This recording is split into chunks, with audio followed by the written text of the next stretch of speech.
हर हर महादेव साथिया, आप सभी का मेरे चैनल लव यू जिंदगी में तहे दिल से स्वागत है। आप सुन रहे हैं अर्चना वर्मा की लिखी हुई कहानी वफा। अब हम करेंगे उद्धरण चिन्ह। ऑस्ट्रेलिया में रॉयल्स राजपूताना ग्रुप के प्रोफाइल में को देखने के बाद मुझे बहुत कुछ समझ में आ गया था। मैंने जब पता लगाया तो मुझे सारी बातें पता चल चुकी थी। साधना ग्रुप का सारा काम ईशानी देखती थी, जो कि रॉयल्स राजपूताना को पूरी तरह से इकोनॉमिक सपोर्ट दे रही थी, और रॉयल्स राजपूताना का पूरा काम तुमने अपने जिम्मे ले रखा था। अपनी गिट्टी में सेहत के कारण मेरा रोज ऑफिस जाना संभव नहीं हो पाता था। ऐसे में मेरा पीए जो मुझे फाइल लाकर सिग्नेचर करने के लिए देता था, उसे मैं ध्यान से पढ़ता था और मैं उसके काम से काफ़ी खुश था। लेकिन ऑस्ट्रेलिया में ही मुझे पता चला कि वह फाइल वह खुद नहीं तैयार करता था, बल्कि तुम तैयार करते थे, और इसी कारण सबमिट में हमें बेस्ट बिजनेसमैन के अवार्ड से सम्मानित किया गया था। पर इस अवार्ड का हकदार मैं नहीं था। इस अवार्ड का हकदार तुम और ईशानी थे। इसलिए मैंने फैसला लिया था कि अब मुझे रिटायरमेंट ले लेना चाहिए। मैं वापस आने के साथ ही सब कुछ तुम्हें और ईशानी को देकर सुकून से अपनी जिंदगी शिवी के साथ बिताना चाहता था। आदित्य की शादी के दौरान मेरी उससे काफ़ी अच्छी दोस्ती भी हो गई थी, और वह मुझे पहचानने भी लगी थी। मैंने उसी दिन अधिराज से अपने दिल की बात कह दी थी। आर्या सब कुछ जानने के बाद अधिराज बहुत खुश भी था। अभी हमारी ऑस्ट्रेलिया में 2-3 मीटिंग और भी थी कि आहूजा का फ़ोन आया। वो काफ़ी परेशान था कि तुम्हारा पिछले 8-10 दिनों से कोई पता नहीं मिल रहा। उसकी बात सुनते ही मैं भी काफ़ी परेशान हो गया था। तुम्हारे साथ साथ ईशानी और शिवी भी लापता थी। तुरंत ही मैं सब कुछ अधिराज के जिम्मे छोड़कर इंडिया वापस आ गया। यहाँ आकर मैंने तुम लोगों को खोजने की बहुत कोशिश की, पर मुझे खुद समझ में नहीं आ रहा था कि मैं आखिर अपनी कोशिश कहाँ से शुरू करूँ। इस बीच क्या हुआ था, मुझे इस बात की कोई जानकारी नहीं थी, पर यहाँ पर तो दूसरी ही कहानी का प्लॉट बन चुका था। इसी बीच मुझे ये पता चला कि रॉयल्स राजपूताना के जो बिजनेस एग्रीमेंट के पेपर थे, उसके बेसिक कंस्ट्रक्शन के पेपर थे, जिसमें राणावत, राठौर, आहूजा, अवस्थी और अंडरटेकिंग कंपनियों के शेयर डिफाइन किए हुए थे। ये सब कुछ रॉयल राजपूताना के दफ्तर से गायब हो चुका है, और यह सब करने वाली ईशानी ही है, क्योंकि तुमने रॉयल्स राजपूताना को ऑस्ट्रेलिया में हो रही डील के पैसे देने के लिए साधना ग्रुप के काफ़ी शेयर बेच दिए थे। एक तरह से साधना ग्रुप को जीरो पर ही नहीं खड़ा किया था, बल्कि उसका पूरा नामोनिशान मिटा दिया था। इसी से गुस्सा होकर ईशानी ने ये कदम उठाया था। इसी बीच तुम दोनों के डिवोर्स का केस कोर्ट में चल रहा है। इसके बारे में भी मुझे जानकारी मिली। सब चीजें उलझ गई थी, और इन सब के बीच में मैं खुद का उलझ चुका था। मैं समझ नहीं पा रहा था कि क्या सच है और क्या झूठ, क्योंकि जहां तक मैं समझ पा रहा था, ईशानी को ऐसा करने की कोई ज़रूरत ही नहीं थी, क्योंकि सब कुछ तो पहले से ही उसके नाम से ही था। हम लोग तो बेकार में ही मालिक बने घूम रहे थे। जिस दिन तुमने ईशानी से शादी की, उसी दिन से पूरा राणावत ग्रुप तुम्हारे और ईशानी के नाम से हो गया था। और सच पूछो तो मुझे सबसे बड़ा डर ईशानी से इसी बात का था कि अगर वसीयत की जानकारी मिलते ही तुमने और ईशानी ने अपना मालिकाना हक लेना शुरू किया, तो मैं कहाँ जाऊंगा। मैं तो सीधे रोड पर आ जाता। पर बीते 4 सालों में ऐसा कुछ नहीं हुआ था। मेरे अंदर का सारा डर बेबुनियाद निकला था, जबकि मैं ये भी देख रहा था कि तुम्हें सारी चीज़ों की जानकारी है। फिर भी कभी भी तुमने संपत्ति को लेकर मेरे सामने खड़ा होना जरूरी नहीं समझा था। ये चीज़ मुझे अलग एंगल से सोचने के लिए मजबूर कर रही थी। पर क्या इन सब के पीछे ईशानी थी, जो साधना की तरह सिर्फ और सिर्फ इस संपत्ति पर अपना मालिकाना हक चाहती थी। पर उस वक्त मैंने इन सब चीज़ों के बारे में सोचना ज़्यादा जरूरी नहीं समझा, क्योंकि मेरे लिए सबसे इम्पोर्टेंट तुम थे। मेरी पोती थी, जो कि उस वक्त ईशानी के पास थे। लेकिन उस रात जब ईशानी का फ़ोन मेरे पास आया, उसने तुम्हारे सुरक्षित होने की बात मुझसे कही, और साथ में ये भी कहा कि पेपर उसके पास है और मलिक के आदमी उसके पीछे इन पेपर के लिए पड़े हैं। तो मैंने उससे कहा कि सब कुछ दे दो, लेकिन तुम लोग सुरक्षित रहो, मैं पहुंच रहा हूँ। पर मेरे पहुंचने से पहले ही सब कुछ खत्म हो गया था। बोलते बोलते रणधीर जी ने एक गहरी सांस ली। ऐसा लगा जैसे कि मीलों का सफर तय करके आए हैं। बहुत बड़ा चट्टान जैसा बोझ उनके सीने पर रखा हुआ था, जो अब धीरे धीरे सरक रहा था। आप अभी भी ईशानी को समझ नहीं पाए हैं डैड। वो कभी भी गलत नहीं थी, न ही कभी उसकी कही हुई कोई बात गलत होती थी। वो तो साफ कहती थी कि तुम अपने पापा के बारे में दूसरों के मुंह से सुनकर क्यों राय बनाते हो, उनको समझकर क्यों नहीं उनके बारे में अपनी राय बताते।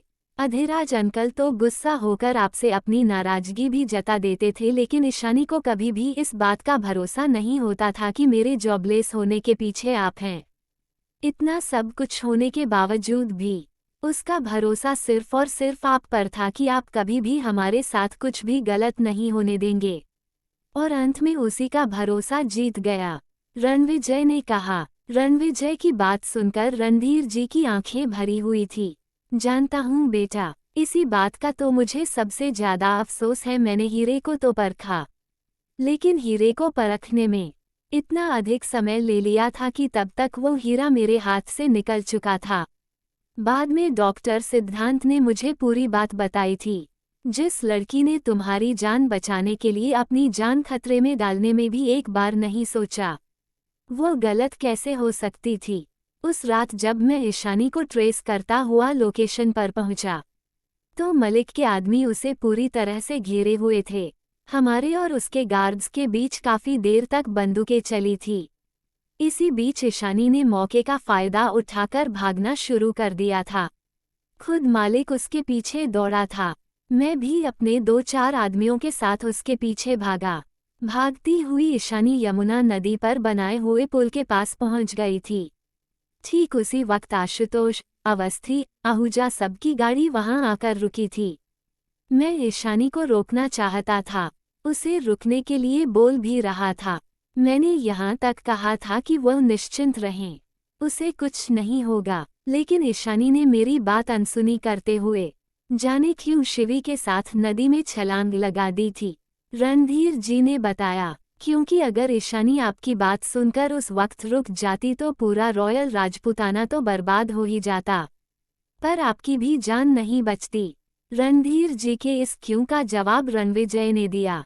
मतलब? आदित्य ने पूछा। तेरे इस मतलब का जवाब तो मैं बाद में दूंगा, पहले डैड आप मुझे ये बताइए, आपने ध्यान से देखा था कि ईशानी की गोद में मेरी जिंदगी ही थी? रणविजय ने रणधीर जी से पूछा। रणधीर जी ने आंखें बंद करके फिर से याद करने की कोशिश की और इनकार में सर हिलाते हुए कहा, नहीं, ऐसा सबको लगा था कि ईशानी की गोद में शिवी थी, पर जाने क्यों उस वक्त भी और आज भी मेरा दिल इस बात को मानने को तैयार ही नहीं होता है कि उस वक्त ईशानी की गोद में शिवी थी। ऐसा लग रहा था कि जैसे ईशानी ने अपनी गोद में गठरी जैसी कोई चीज बनाकर ली थी, जो सबकी नजरों को धोखा दे सकती थी पर मेरे दिल को नहीं। उस गठरी में मेरी शिवी नहीं हो सकती थी। रणधीर जी ने पूरे विश्वास के साथ कहा। एक बात और मैंने गौर किया था जब मैं ईशानी को रुकने के लिए बोल रहा था। ईशानी ने एक बार झटके में सिर्फ आंखों से मुझे उस गठरी की तरफ देखने का इशारा किया था, जो कि उसकी गोद में बच्चे की शक्ल में था। मैंने उस वक्त इस चीज पर ज्यादा ध्यान नहीं दिया था क्योंकि मेरा पूरा ध्यान ईशानी को रोकने पर था, पर वो लाल कपड़े में बंधी हुई कोई चीज थी। रणधीर जी का बात की बात सुनकर रणविजय के होठ अर्थपूर्ण लहजे में मुस्कुराए, जैसे कि उसे उसके एक सवाल का जवाब मिल चुका था। इसके बाद मैंने ईशानी और शिवी की तलाश में भी कई दिनों तक पूरे यमुना नदी को खंगालवा लिया था। पूरी तलाशी के दौरान खुद वहां मौजूद रहता था, लेकिन उस लाल कपड़े के अलावा हमें यमुना जी में कुछ नहीं मिला। पर मेरा दिल अभी भी मानने को तैयार नहीं कि उस लाल कपड़े में मेरी शिवी थी। जाने क्यों मेरा दिल अभी भी कहता है कि मेरी शिवी कहीं ना कहीं जिंदा है। यमुना मैया इस तरह से मेरी पोती और बहू को अपने अंदर नहीं समेट सकती हैं। कहते हुए रणधीर जी की आंखों से अब तक रुके हुए आंसू अपने सारे बांध तोड़कर निकल पड़े। अपने सर को अपनी हथेलियों में थामकर वो फूट फूट कर रोने लगे। रणविजय अपनी जगह से उठकर खड़ा हुआ और रणधीर जी के कंधे पर हाथ रखते हुए बोला, आप सही है डैड। उस गठरी में मेरी जिंदगी नहीं थी, बल्कि मेरी जिंदगी को ईशानी ने पहले ही सुरक्षित कर दिया था। उस गठरी में तो केवल रॉयल्स राजपूताना के वह पेपर थे जो कि इन गद्दारों को चाहिए थे, और मेरी ईशानी उन सारे पेपरों को लेकर अपने साथ यमुना में कूद गई।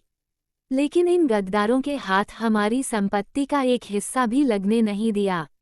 रणविजय ने दर्द से अपनी आंखें बंद कर ली थी। ईशानी अब इस दुनिया में नहीं है, ये बात मानने के लिए दिल तैयार नहीं होता था और धड़कन जिंदगी के नाम से अलग शोर मचाती थी। रणविजय के सर में दर्द होने लगा था और दर्द की लकीरें उसके चेहरे पर साफ साफ देखी जा सकती थी। मतलब तू ये कहना चाहता है कि ईशानी ना सही लेकिन शिवी जिंदा है? आदित्य ने कहा। मैंने ये कब कहा कि ईशानी नहीं है? मैं जिंदा हूँ। इसका मतलब कि ईशानी भी जिंदा है, लेकिन कहाँ है यह मुझे पता नहीं। पर तुझे याद है डॉक्टर सिद्धांत में बताया था कि ईशानी ने जाते वक्त मुझसे कुछ कहा था। उसने जाते वक्त जब मेरा माथा चूमा था तो मेरे कान के पास रुककर कुछ कहा था। मैं अच्छे से सुन नहीं पाया, कुछ अधूरे शब्द मेरे दिमाग में तैर रहे हैं, लेकिन उसने मुझे मेरी जिंदगी का पता बताया था और कहा था कि ठीक होते ही मैं सबसे पहले उसे अपने पास बुला लूं। रणविजय ने सोचते हुए कहा।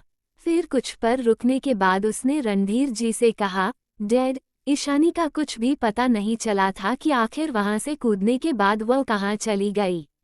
मेरा कहने का यह मतलब है कि जैसा कि डॉक्टर सिद्धांत ने बताया था कि उसकी किडनी सर्जरी हुई थी, इस लिहाज से वह काफी कमजोर होगी।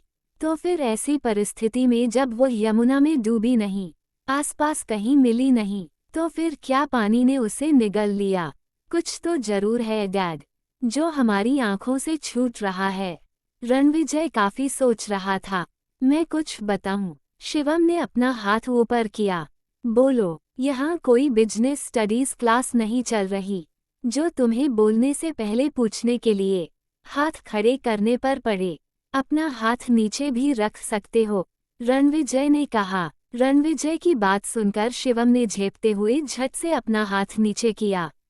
जैसा कि अभी आपने कहा था कि अगर ईशानी आंटी जमुना में नहीं कूदती तो दादू की जान को खतरा हो सकता था। आदित्य चाचू ने इस बात का मतलब पूछा। तो आपने बताया नहीं, पर जहां तक मैं सोच पा रहा हूँ, इसका मतलब था कि जो लोग वहां पहुंचे थे हमारी ओर से, उसी में से कोई एक ऐसा आदमी था जो छिपकर उनकी मदद कर रहा था। ईशानी आंटी ने उसे देखकर पहचान लिया था और वह जान चुकी थी कि यहाँ पर रुकने से बात बिगड़ सकती है, इसलिए वह पानी में कूद गई थी। कहीं ऐसा तो नहीं कि आपके ब्रिज के नीचे जाने से पहले ही ईशानी आंटी वहां से निकल गई हो, जो कि सही टाइम का वेट कर रही हो हमारे सामने आने के लिए, या फिर उन लोगों में से किसी के आदमी ने उन्हें गायब कर दिया हो और आप तक अभी तक उन्हें पहुंचने ना दिया हो। शिवम ने अपनी बात रखी। बच्चे की पॉइंट में वेट है, ऐसा हो सकता है, रणधीर जी ने कहा। पर ऐसा करेगा कौन? कौन उनकी मदद कर रहा है? उस वक्त वहां आशुतोष भाई, आहूजा अंकल, अदम्य और यही अपने लोग पहुंचे थे। आदित्य ने रणधीर जी की तरफ देखते हुए कहा। इन्हीं में से कोई एक गद्दार है जिसे हमारे न होने से सबसे ज्यादा फायदा मिलने वाला है, रणविजय ने कहा। पर कौन हो सकता है ये सवाल सबके जहन में गूंज रहा था। रानावत के रॉयल्स राजपूताना में न होने पर सबसे ज्यादा फायदा राठौर का ही होगा। आखिर रानावत के बाद सबसे ज्यादा शेयर राठौर के हैं। शिवम के होठों से फिसला। सब हैरानी में उसका चेहरा देखने लगे। क्या सच में राठौर नहीं रानावत को नुकसान पहुंचाने की कोशिश की थी, या फिर यह किसी की साजिश थी? जानने के लिए बने रहे अगले भाग तक। तब तक के लिए वीडियो को लाइक और चैनल को सब्सक्राइब करना मत भूलिएगा। खुश रहिए, स्वस्थ रहिए, मस्त रहिए और यही यूट्यूब पर मिलते रहिए। मिलते हैं अगले भाग के साथ। हर हर महादेव।